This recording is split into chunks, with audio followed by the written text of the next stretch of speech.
3, 2.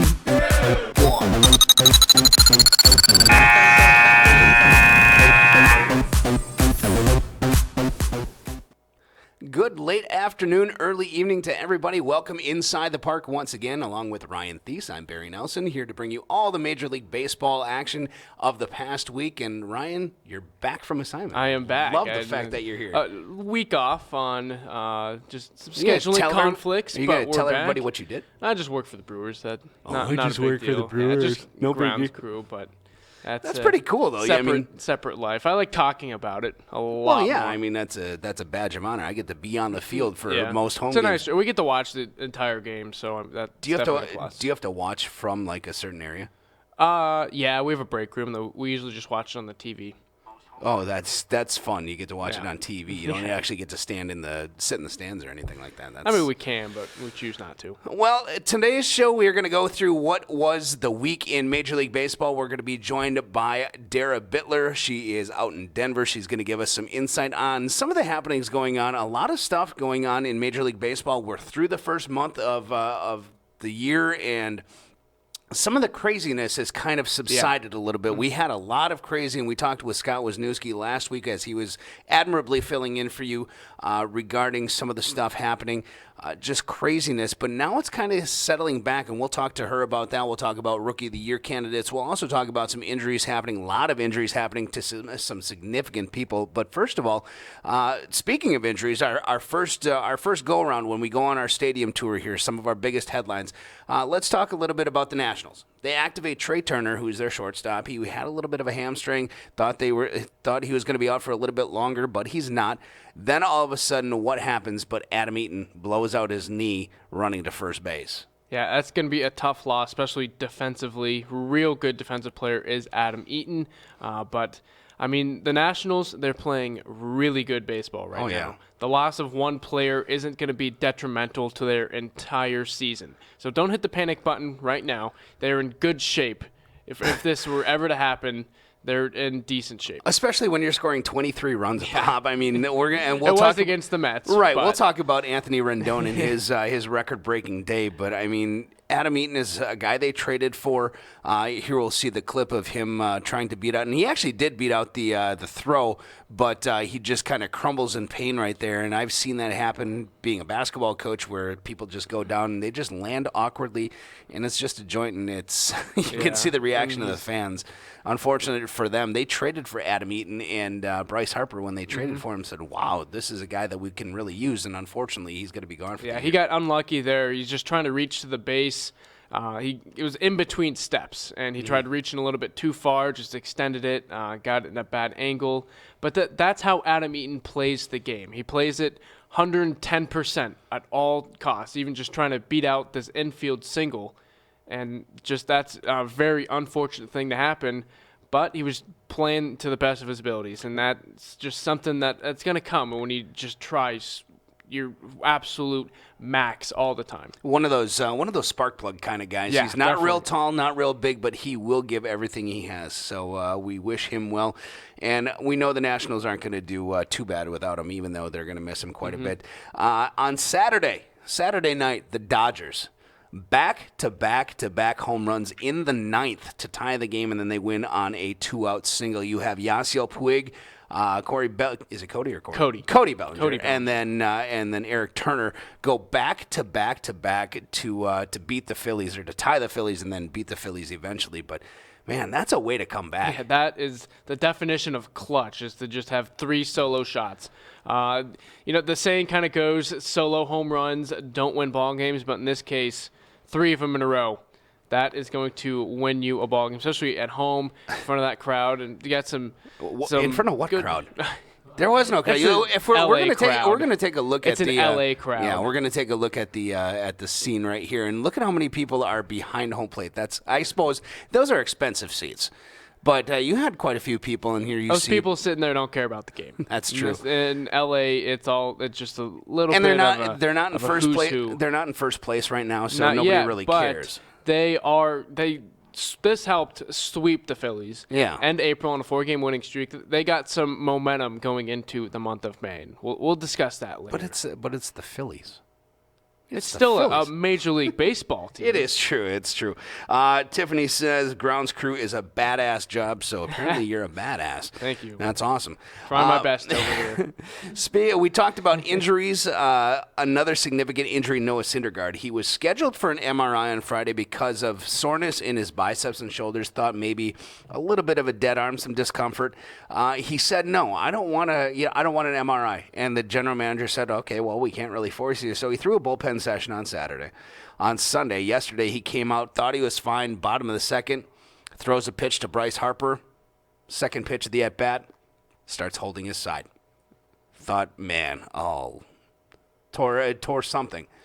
Well, the MRI came back, revealed a partially torn lat, and no timetable for his return. How much are the Mets going to miss Noah Syndergaard? Oh, big time. They're going to miss a lot of people on that roster. A lot on the DL right now. You got Cespedes, Wilmer Flores, and now Syndergaard. David Wright is on the 60-day as well. They have really been harmed by injuries this season, and you just cannot let that happen. If you are in Mets management, you can't let Noah Syndergaard say no to an MRI. Yeah, it's his own body. He knows how he feels, but just check it out. It's the beginning of the year. You don't want to have a torn muscle here in the beginning of the year to make it a long-term injury. If it's an MRI, you miss one start, see what it is, and then you go from there. And we'll talk about this when we get into our fair or foul segment. I don't like it. I think it's a matter of the guys are just afraid. They're afraid of what the MRI is going to say. And rather than get told bad news, they'll just say, you know what, I'm fine. I'll work through it. I'll play through it. I'm going to be tough. And then what happens? Something else. And this is what happened with Syndergaard. Not only was his arm not feeling good, but now all of a sudden his lat is torn. I can guarantee you a torn lat, he'll be out, especially on the side where he throws. He'll be out at least, I'm guessing, 2 to 3 months. Yeah. At least. At very least. It's like having the check engine light on your car. You see, it feels fine, but the check engine light is there. There's a little bit of a warning symbol, but you're like, no, it feels fine. We're okay. Let's keep driving it. And then now you get white smoke coming out of your engine. And then your engine just blows. And it's a lot worse than if you just would have. Yeah, instead of $300, now you got $1,300. I know, you don't want to see, you never want to go in and take your car in when the check engine light is on because you never know how much that's going to cost. But it's going to be cheaper if you get it in the short term rather than try to keep it going. Well, you can always YouTube something to figure out what's going on with the check engine light, but you can't that YouTube could also an be injury. That could also be a lot worse. That's true. Yeah. But you don't want Noah Syndergaard performing his own surgeries on himself. No, but I did fix my wife's transmission the other day, so that was pretty cool. And I also saved 15% on car insurance. Just kidding. Speaking of injuries, once again, Aaron Sanchez, fresh off the 10-day disabled list with a blister on his middle finger, pitches 1 inning before leaving the first inning with a split fingernail. Now, all you hockey guys out there, I know what you're saying. Oh, my God, a split fingernail. But when you're throwing a curveball and when you're throwing fastballs, a split fingernail can be very, very painful. And it can actually, disrupt the spin of the ball. When you use your fingers like pitchers do, you can't have anything on there unless it's a foreign substance, as we've talked about before. But if you have anything that just bothers you in the slightest, that's going to throw your focus off, that's going to allow you to miss some pitches. You'll start walking guys, you'll start leading them over the plate and just get pounded. So it's just something that it's really tough to do, and you can't really judge it unless you've been in that exact situation. Yeah, it sounds stupid that you can't pitch because of a blister. He's on the DL, and then he gets a split little fingernail, and then he has to leave the game. But if you talk to him, it just is horrible for him. He knows that he can't pitch with his fingernail like that, and it's going to be very detrimental to him if he tries to pitch. And so that's just – it sounds like it's a bad injury, but it's something legit. When I was little, we would always make fun of like Jim McMahon in the NFL. He's always out because of a hangnail or something like that. But seriously, nail and finger injuries to a pitcher that's how they make their living. You know, whether you're throwing a knuckleball, whether you're throwing a curveball, that's how they make their living is with their hand. That's how they throw. Now, when it comes to other sports, you don't necessarily need your hands as much. When it comes to football, if you're an offensive lineman, you can tape up a broken finger, a separated finger or thumb or whatever it is. If you're in hockey, you get a tooth knocked out, you don't need teeth. You know, you see all these guys, they're tough, and they're very tough, and they come back. Basketball players, if something's wrong with their legs, you know, even if it's a toe injury, or football, if it's a toe injury, you see that. People are out, okay? This is a finger injury, and a lot of people are saying, oh, what a wuss, what a wuss. But no, realistically, it's not. It's not that. It's a big deal when it comes to baseball. And if you say when you cut your fingernails just a little bit too short and it hurts the next couple days, if you say you don't complain when that happens, you're a liar. Well, not only everyone, that just not even pitching, but just everyday life. If you cut your fingernail too short, it hurts. Well, if you cut your fingernail too short and then put pressure on a ball, that's going to hurt. And now imagine it being split. Right. Not good stuff. Crazy. Anyway, enough of the injury talk. Let's get to some game talk. Bad news first. Well, if you're a Milwaukee Brewer fan, bad news first. On Saturday night, Matt Kemp homered 3 times in an 11-3 victory over the Brewers. It's the first time since Mark Teixeira in 2008 for an Atlanta Brave that hit 3 home runs, and not to be outdone, Carlos Gomez hit for the cycle, capping it off with a home run. Only the second time that's happened in the last 15 years, but. Matt Kemp, a lot of offense. The Braves, a lot of offense, and we're going to talk about how Freddie Freeman loves it at Miller Park. But just a night for him and Carlos Gomez, all in the same night. And Carlos Gomez didn't really get a whole lot of pub for it either. No, he definitely was under the radar for his cycle, especially capping it off with a home run. I think that's one of the best things in baseball is completing a cycle on a home run. And I think the natural cycle, hitting a single, double, triple home run in that order is a very great thing to see, very rare. So if you ever see one of those, keep that ticket stub. It is going to be memorable. But going back to Matt Kemp, it's good to see him come back a little bit. He had those great years with the Dodgers in the early 2010s, and then kind of tapered off. Now with the Braves, trying to find his swing a little bit more. And if you're gonna want to find his swing, I think the best team to do it against is the Brewers pitching staff. I think they've given up quite a few. Yeah, so I think you might want to thank Brewers pitching there. Well, Matt Kemp, he had that great year. Of course, he's still talking about the 2011 year when Ryan Braun won the MVP, still under PED use. Still thinks he should have won that year, and a lot of people agree with him, but moved to a new venue because the Dodgers didn't need him anymore. He was expendable, and he's really starting to find a home with Atlanta, and he's kind of breaking out of that slump. He was not heard from for, I'd say, better part of a year, and now all of a sudden he's starting to come back and make a name for himself. So I'm really happy that he's doing that. Not only that, but Carlos Gomez, one of the fan favorites here in Milwaukee when he was here. Just a lot of energy, a little brash. But you like that. He had a little cockiness to him, a little swagger. But You know what? Whenever he hit a home run, you knew it because he was throwing the bat, trotting, he was clapping his hands, he was doing whatever he could, but he ran around the bases. Him and Nigel Morgan were very electric combo. That 2011 team with Nigel Morgan when they hit the Morgan hit the to beat who? To beat the Diamondbacks. Yes, to beat your Diamondbacks. Game 5 of the NLDS. If you haven't YouTubed that, watch it. It's awesome. Nigel Morgan right up the middle and Carlos Gomez racing around second and third. I have not willingly watched that clip since it's happened. Yep. It just popped up on my screen a couple of times and brought back bad memories. But, we're getting past it. Yeah, we're getting past it. Ironically, though, this wasn't Carlos Gomez's first cycle. He had his first cycle back in May 7th of 2008 when he was a member of the Twins against the Chicago White Sox. That was early on in his career. I believe that was either his first or second year in the league. But just a great job by him. Matt Kemp, ironically, also hit for the cycle a couple of years ago, back on August 14th of 2015, when he was playing for the Padres. So just good offense all around on Saturday. Then all of a sudden you get to Sunday, And we talked about it. We mentioned it a More little offense. bit. More offense, Yeah. especially if you're watching Washington and New York. Washington explodes for 23 runs, a 23-5 win against the Mets.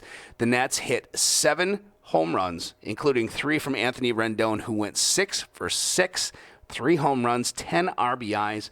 Finished with 16 total bases, according to BaseballReference.com. No one has hit those benchmarks in the same game ever. So history in the making for the Washington Nationals. Rendon is the second player in Major League history with 6 hits, 3 home runs, and 10 RBIs in the game. The other was Walker Cooper, who did it for the, anybody know? Cincinnati Reds, 1949, back when I was just a kid. I'm just kidding. I'm not that old.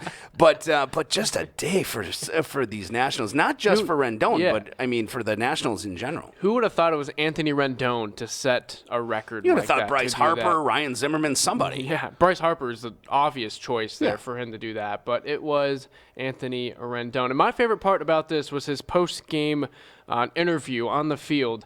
He didn't say a single thing about, that was cool that I went 6 for 6 and had 3 home runs. He said, our pitchers did a great job to keep us in the game. In a 23-5 game, he complimented They had to do the a whole pitchers. lot to keep those guys in the game. I mean, it was kind of a decent thing for Rendon to do, to kind of spread the love across the entire team. He's definitely not an eye guy. So it was kind of funny to see that a guy sets a record like that, goes 6 for 6, 3 home runs, 10 RBIs, and thanks the pitching staff. That's class. Yeah, good for That's him. class. Patrick says, mercy rule, LOL. Yeah, there probably should have been. When it got to about 15 runs, there probably should have been a mercy rule. But They'll never do mercy rule in the MLB. No, and they shouldn't either. I mean, we get run rules in softball, but that's never any fun because you don't get to finish out a game, especially if you're up and you're 4 for 5. You got 2 singles, a double, and a home run. You want to get that triple. You want to try for it, but sometimes you just can't. He also says that Braun is still out for the day. We're going to talk about Ryan Braun when we get Dara Bitler on the line here. We're going to be talking to her in just a minute. But one other thing we wanted to mention. Eric Thames for my beloved Brewers. My goodness, he had a month. He had 11 home runs this month and finished top of the league. Should be named April Player of the Month. Hopefully, unless it's Ryan Zimmerman, you never know. But there's a story behind Eric Thames. Now, he came over from North Korea. He came back from North Korea. South Korea. South Korea. I'm sorry. He's friends with Kim Jong-un. Yeah. No, he came from South Korea, which is going to get bombed by Kim Jong-un soon, I'm sure. But that's another show. That's another show, yeah. We'll talk about that later. But he has pretty much a career in South Korea. Then he comes back and he gets signed by the Brewers, and he gets off to this monstrous start. Now, he hit a few home runs against the Cubs. Chris Bosio from the Cubs, the pitching coach, says, oh, well, he must be on something. Then all of a sudden he hits, 7 home runs against 8 home runs against Cincinnati. And there's rumors and talks around here. Well, guess what? Major League Baseball has taken notice. How many times has he gotten drug tested so far? 4. 1 was in spring training and 3 in the month of April. I love his quote, though. He's like, they can test me all they want. I got enough blood in urine. And I'm just like, he doesn't have enough if they're going to keep testing him like this. I mean, 3 times, and it was twice within the last week. Yes. And the drug regulations in the Korean League, the KOB, were a lot stricter than MLB. They go by the International Olympic Committee standard drug testing, which is stricter than the MLB drug policy. So, I mean, he's clean. I was at least clean when he was in the KOB, and I'm pretty sure he's still going to be clean going through here. But you get a guy, great story, coming back from Korea, hits all these home runs, sets the Brewers franchise record for home runs in the month of April, adds a little spark to the MLB. And you know how the MLB responds?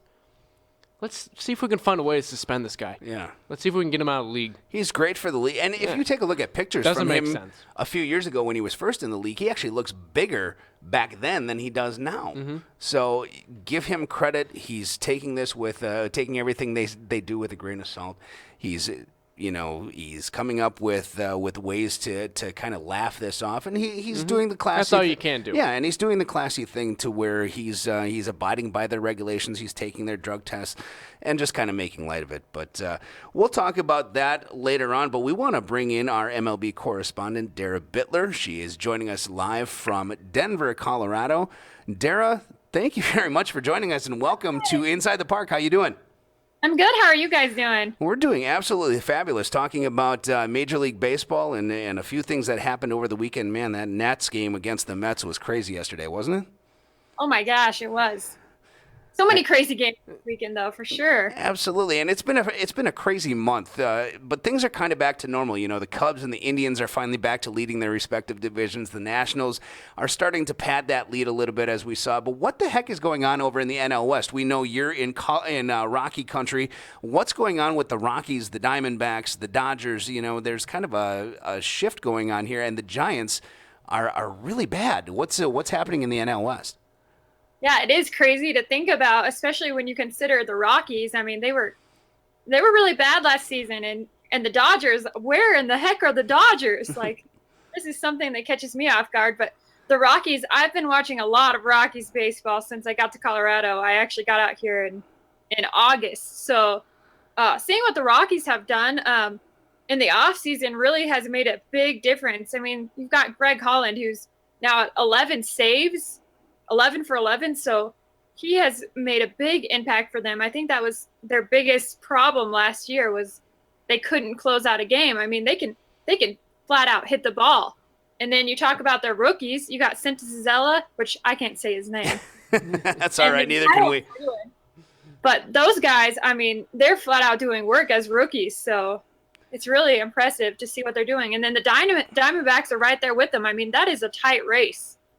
So I think they just beat them yesterday. So, do you think that it's the Dodgers division to win, or are the Rockies pretty legit? And are the Diamondbacks? Is this going to be a 3-team race, or are the Dodgers eventually over time, as we get into the dog days, just going to take over?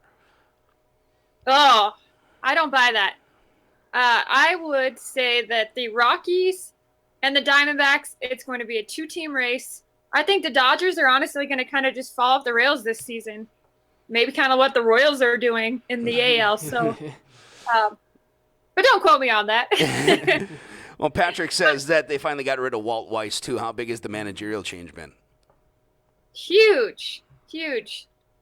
I think that's made a big difference. So, I mean, anytime you change management, it does affect morale and everything else going on in the clubhouse. So I think that has a big impact on it. All right, let's transition to the NL East now. The Nationals, they are playing some really good baseball right now. They're the best team in the major leagues right now, in my opinion, at least. They put up 23 yesterday on the Mets. But the Cubs they're staying decent baseball. They're obviously the defending world champions. Do you think it's going to be between the Nationals and Cubs for the crown of the NL? I don't think you can count out the Cardinals either.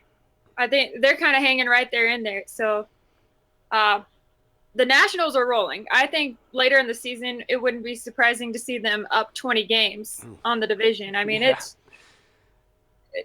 they're really, really good. They're rolling. They've got Ryan Zimmerman, and he's having a comeback season for the ages. So he's on fire, hitting the hottest bat in baseball right now. So, yeah, do you think Ryan Zimmerman can sustain that? He's getting a little bit older here. I know we saw that back in like 2006, 2007, but it's 2017. Can a guy like Zimmerman actually keep a hot bat like he is now?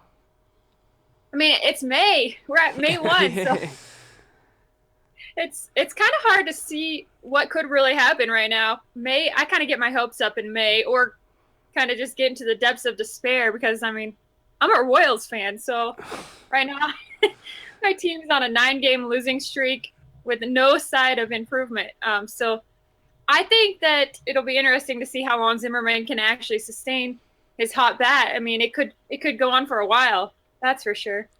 Speaking of the American League, who do you give the most credit to for the Orioles' success so far? I mean, they've been handling their competition pretty well, and they're leading the AL East. Who do you give credit for, and can they keep up the pace, and do they have a legitimate shot at this division, or is it still going to be New York and Boston? Well, I really, really, really like Dylan Bundy. I think what he's come in and done for them has been huge. And then, obviously, I'm always a fan of Buck Showalter. Great guy. He's old school. He's very old school. So old school. I can never forget the 2014 World Series and Wild Card Divisional with the Royals and the Orioles, and there was so much bad blood. But guys like Buck Showalter and Ned Yost are, one of a kind. So it's fun to watch. Well, speaking of bad blood, the Orioles actually have their series coming up tonight, starting again a second series against the Red Sox. It's the first series since Matt Barnes hit Manny Machado, and there was a lot of bad blood going on between those two. What could possibly happen in this series? Is there going to be some fists thrown? I know ESPN has thrown out an article saying, will there be fists thrown this weekend or this week? How bad is that blood between the Red Sox and the Orioles, and how much can that carry over since the Machado incident? I definitely see the benches are going to clear. It could happen. Okay. Makes for fun baseball, but definitely bad blood. Is retaliation what should happen? Probably not, but will it? Oh, yeah, for sure. For sure. Especially with those teams. See, I don't see it happen. I see it's kind of calmed down after the exchange between Dustin Pedroia and Manny Machado when Machado was on deck. I think that kind of calmed it a little bit. They're trying to get on the same page, and I think at least Pedroia's talked to his team and say, hey, this isn't what I want. I just want to play baseball. Do you think that has going to be any factor in this series and try to just tone it down and keep this series about baseball and not about hitting people and throwing punches and clearing benches? It'll be interesting to see. I definitely think that it could happen, but at the same time, if they decide to tone it down and just play baseball, that's what'll happen. I don't know. I've seen it happen a lot in baseball where like you have some bad blood. You go out there, you retaliate one time, bench is clear, and then it's a done deal. But I've also seen on the other hand where it's just they kind of let it go, move on, act like adults, play baseball. But with these two teams and with that, with Machado, I don't know. I think he's kind of a hothead, so. Well, we've seen that here in Milwaukee, between Milwaukee and St. Louis. Talking with Dara Bitler, our MLB correspondent from Denver. If you have a comment or you want a question, you have a question for Dara, please by all means hit us up on Facebook on our Facebook Live comments. Dara, when we take a look at AL Rookie of the Year, it's a two-man race right now. It's between, and it's only we always preface this by saying it's the first month, but after the first month, it's Aaron Judge, Andrew Benintendi. Who do you have, and who do you think will come out on top? It's once again Red Sox, Yankees, but it's going to be fun to watch these two guys grow and continue their pace as we go. But who do you think is going to be standing at the end? I think Aaron Judge all the way. I've kind of thought that from the beginning, but definitely Aaron Judge. I think he's going to just continue to roll. So definitely have him. What makes him the standout? Benintendi's leading all rookies in average. I know Aaron Judge has a little bit more power, but what's going to make him really be head and shoulders above anybody else? I think it's his power, definitely. I think he's already got like 10 home runs, leads all AL hitters. So if he can continue to swing the bat with that kind of power, there's no stopping him. That's for sure. Now I don't know. I guess he could be a little less consistent eventually, but power stays around. That's something you're always going to have, in my opinion. What about the National League? It's a little more cluttered in the National League. You have a couple of people that could be vying for it. Do you have anybody that really stands out as a rookie in your mind in the National League? 2 Rockies. Yeah. Mm-hmm. Look at those guys. You cannot count Kyle Freeland and Sensatelia out. Those guys are. And you got his name right, too. That's awesome. Nice job. Sensatella. No, definitely. But after 5 or 6 starts, they're both at less than 2.80 ERA. That's incredible for rookies. I mean, normally the pressure gets to them.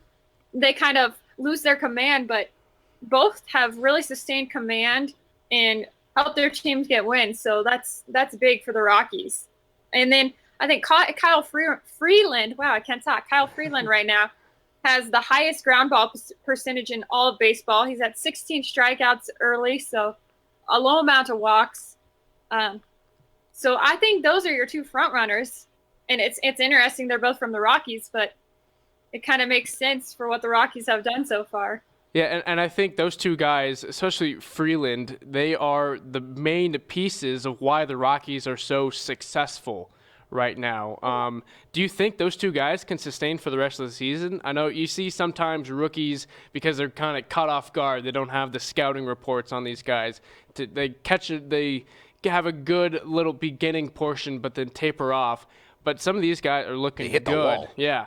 Do you think those two guys could keep it for the rest of the year?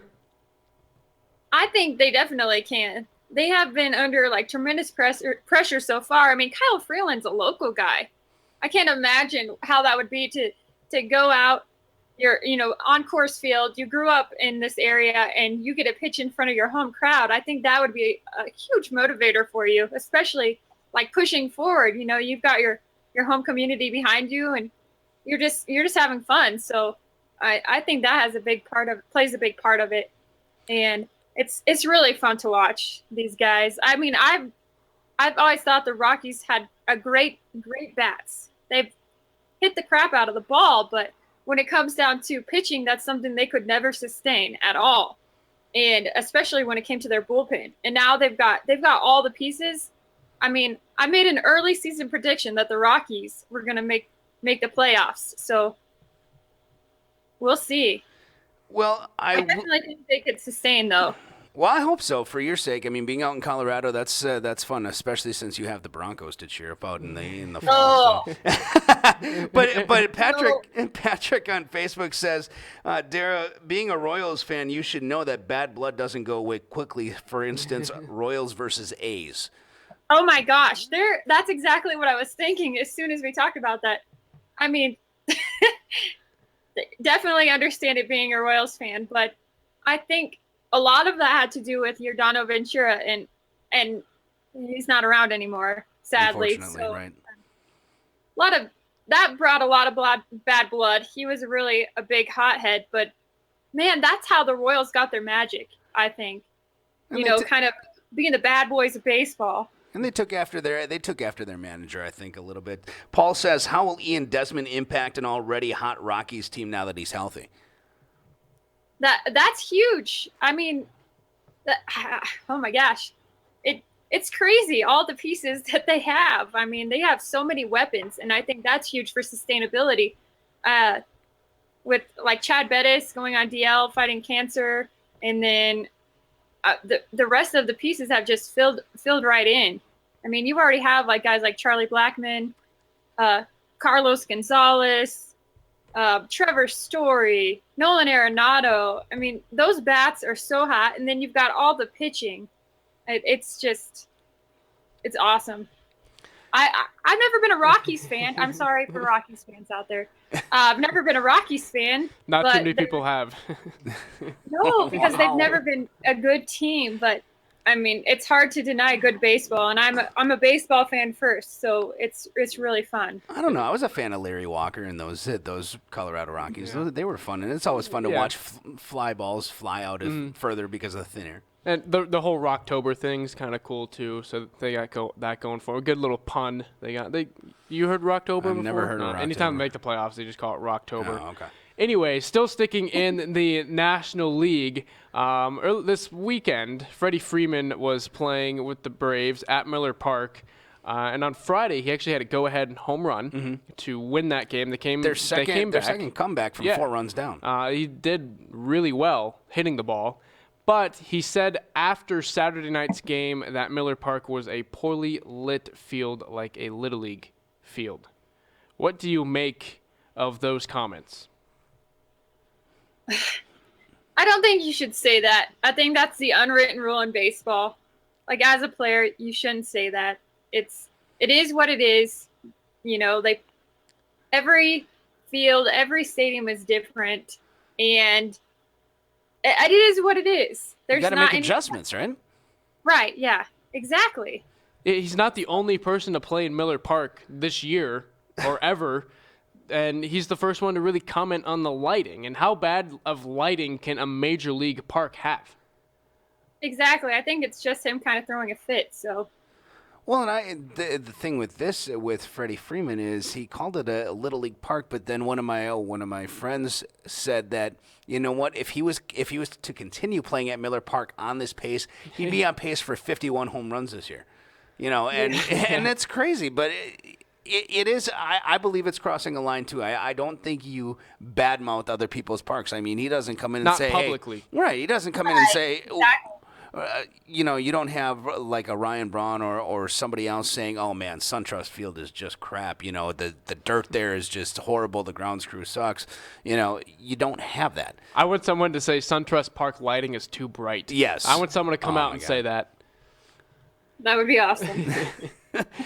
Dara, we want to thank you very much for joining us, giving us all the insight from the primarily from the West Coast, but we did delve into the East Coast a little bit. We enjoyed having you. We look forward to having you once again on Inside the Park. Yeah, thanks guys so much. It was fun. All right, Dara Bitler there from Denver, Colorado, giving us some insight here on Major League Baseball, and we wish her well, and we look forward to talking to her again. She brought us some good insight. Oh, yeah, it's always good to talk to people that are in other regions of the country, what their take is on everything. We had last week we had Kevin Holden from here in Milwaukee. He's a sports director, but he also travels around and does a lot of baseball. He did a lot of spring training, and we're still hoping to get a true West Coast guy next week as we talk AL West next week. But now is the time as we wind down the show for Fair or Foul. This is our kind of buy or sell segment here. As you know, if you've tuned into the past 2 weeks, we each give each other 3 statements or quotes, and we determine whether or not the statement that we're making is true or not, and we say fair or foul. So the first one that I have for Ryan, and if you have a fair or foul topic or something that you want to determine is fair or foul for us, by all means, comment on Facebook. We'd love to hear your feedback. We'd love to answer some of your questions. But the first one for you, Ryan, that I have, Theo Epstein is the greatest general manager in the history of baseball. Fair or foul? Fair, easy. He broke 2 big curses. Got the Red Sox and the Cubs.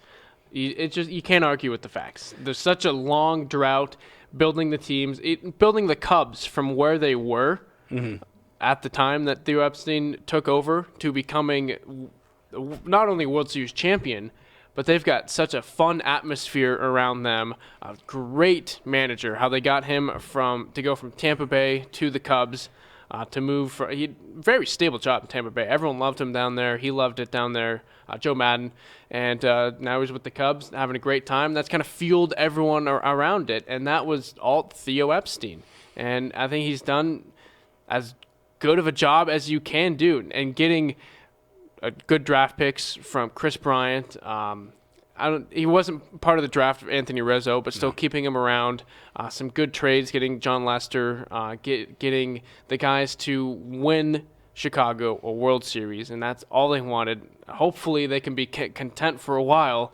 Don't need to win that many more World Series, but yeah, I do think he's the greatest general manager in baseball history. By the way, Patrick Mott said SunTrust Park's lighting is too bright there. I said it. We got one. We got one person that said it. All right. All right, for you, I got Ray Ramirez, who is the trainer for the New York Mets. Now, granted, how many injuries they have this season and in seasons past is the worst trainer in sports. I'm going to say that's foul. Okay. I'm going to say the University of Maryland's training staff is probably a little bit worse. But, we talked about this a little bit with Syndergaard and Cespedes and stuff like that. They were scheduled for MRIs. They decided, you know what, I'm good not taking the MRI, and then they go out and they hurt something more or they hurt something different. It's not the trainer's job. It's the trainer's job to advise and to say, hey, this is what's best. We're going to get you ready. How do you want to proceed? Now, if he suggests something or recommends something, he's not saying you have to do it. These guys are grown men. They're not being forced. Now, Sandy Alderson, who is the general manager, says we can't make these guys take an MRI. Well, technically you can. They're under contract. You're paying their paychecks. You can say, hey, you know what? If you don't take this MRI, we're going to withhold funds from your bank account. But realistically, these guys say, we know our own bodies, but do you really? Do you really know what a dead arm feels like? Have you ever experienced it before? Do you know how severe or how much your hamstring is pulled just by the feel of it? Okay, I didn't have anything wrong with the hamstring, and then all of a sudden mine popped. Okay, you can't guard for that, and I had an MRI, and it showed that it was torn. I wouldn't have known that. I would have thought, I just pulled a muscle. I think these guys have to have some sort of safeguard. I think these teams have to have some sort of safeguard. But no, I don't think Ramirez is one of the worst trainers in baseball. He does his job, and he tries to do it to the best of his abilities. But if the guys aren't taking his advice or his recommendations, then that's on them. So at some point, you're going to enforce his role, though. Right, you have to. Because he was the one who went to school for so long to study these types of injuries. And that's what I'd say to him. That's what I'd say to him. I'd say, hey, who's got the education here? You guys didn't even go to college. You guys came here from high school. I went to 8 years of college, so I know. And they're just going to say, well, you weren't smart enough to play baseball. Anyway. Secondly, for you, Aaron Judge. We talked about this with Dara a little bit. Aaron Judge wins Rookie of the Year over Andrew Benintendi for the AL. Fair. That's all I can say right now. Seeing the weekend, not just the weekend he had, but the whole month of April that he had. You can't argue with the long ball. He's what chicks dig home runs. Yeah, exactly. He's a big guy. He keeps hitting the ball. I think he's gonna have a little more trouble on the road. Because it's obviously not the cracker box that Yankee Stadium is, but half his games are going to be played there, and he feels comfortable there. He's finally getting his shot at the major league level. I think Aaron Judge is the AL Rookie of the Year. I love the fact that he wears number 99. Yeah. That's awesome. Taijuan Walker also wears number 99 for D-backs. Right. And I think that might be the only... You always got to get a D-backs thing in there. Come on, man. You brought up the number 99. If you didn't bring that up, if you should have, why didn't you bring up Wild Thing Rick Vaughn from Major League? Not active. Oh, well, yeah, that's true. I was looking for active number 99. Gotcha. I think Andrew Benintendi actually is gonna overtake Judge. I think he's just a better all-around ball player. I think average-wise and getting doubles and singles, he's just gonna. That's a fair point too, because the baseball writers vote on that. And they're a little bit more traditional. And they're very, very traditional. They write for newspapers. Right, absolutely. So, that's as traditional as you can get. That's true, yeah. Writing for newspapers. All right, second one for you. Mariners fans should be concerned about Felix Hernandez having a dead arm. Absolutely. Yeah. That's fair. Anytime your ace goes out with a dead arm, oh my God. And what Felix Hernandez has been to that Seattle Mariners organization is just... You can't beat it. He has just been the face of that franchise for the past, 5 years at least, 7 years, more than that. I mean, he's the guy that everybody looks to. He's a Cy Young Award winner. He's pitched no hitters. He's just been that guy. And when he goes out with the dead arm, you hope to God that it's not something where he's got to require Tommy John surgery. If that is, he's going to be out for at least a year, and given his age, I believe he's 34. That's going to be a tough road back. And so you definitely have concern. We wish him nothing but the best. I hope he comes back because he's good for the game. And with him having a dead arm, it happens to just about anybody. It can't happen to anybody. So I would definitely be concerned. The last one for you, Ryan Zimmerman. And I was going to change this up, but I kept this. Ryan Zimmerman leads the NL in home runs this year. True or fair or foul? I'm going to say foul on this one. Okay. He's going to be in the top 7. I'm going to say top 7. Okay. But he's older. He's not what he used to be. In the month of April, I'm older too. I won Rookie of the Year last year. Yeah. That was softball, though, exactly. But I just don't think he can sustain the month of April that he had right now. Okay. I don't think the Nationals as a whole can do what they did in April because it was such a big thing that you just can't. It's just impossible to do that for an entire season. Let me guess. You're thinking it's going to be a teammate of his that's going to lead the league, don't you? Top 3, yeah, for Bryce Harper. Who do you think's going to lead the league? Yeah, Bryce Harper. Okay. Bryce Harper. He'll get around. When in doubt, just go with it. Mm-hmm. I was a big Bryce Harper fan in high school. Well, and I was going to change that question. Do you think Eric Thames is going to be drug tested more times than he has home runs? But I wasn't going to go there. So already over. Yeah, we already did that. All right, last one for you. Dodgers will be in first place at the end of May. They finished April pretty hot, they were expected to lead this division.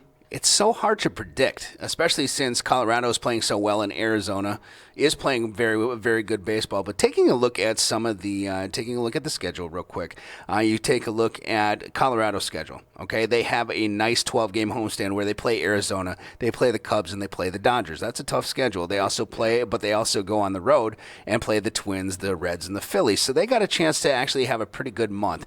You take a look at Arizona, and they also have a lengthy road trip at the end of their month, but they have a nice homestand, and that's against Pittsburgh, New York, San Diego, Milwaukee, Pittsburgh again. They got a chance to have a really good month of April as well. And then you take a look at the Dodgers finally, and the Dodgers have a 12-game homestand.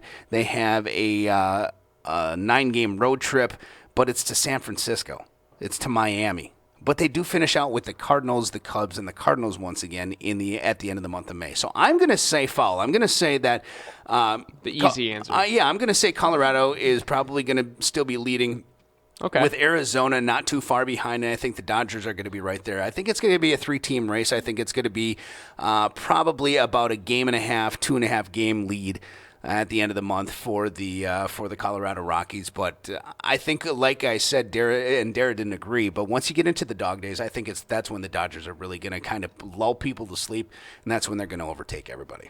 I think this is when we're going to really start seeing things iron out. I honestly don't think the D-backs can hold on through this month of May. I think this is when they start to fall. And Dara says she still thinks Zimmerman can sustain it. She doesn't see the Dodgers being anything but a 500 club, and you can't count the Cardinals out of it. That's true. I can't count the Cardinals out of it, but I will because I don't like the Cardinals. So right now, I'm just not going to count the Cardinals in it right now. Journalism at its finest, exactly.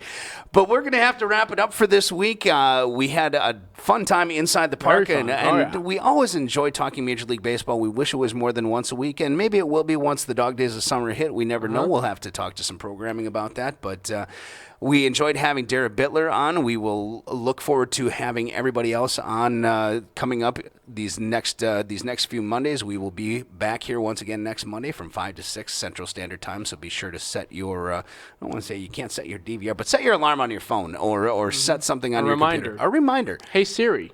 Yeah. When does Inside the Park come on? I'm Brew Sports.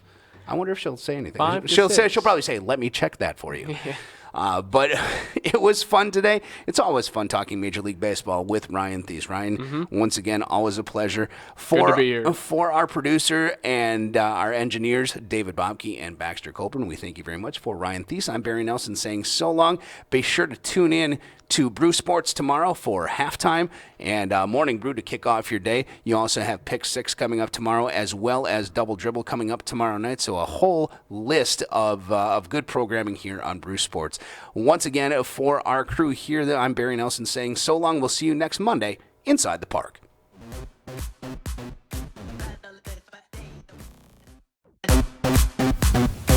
3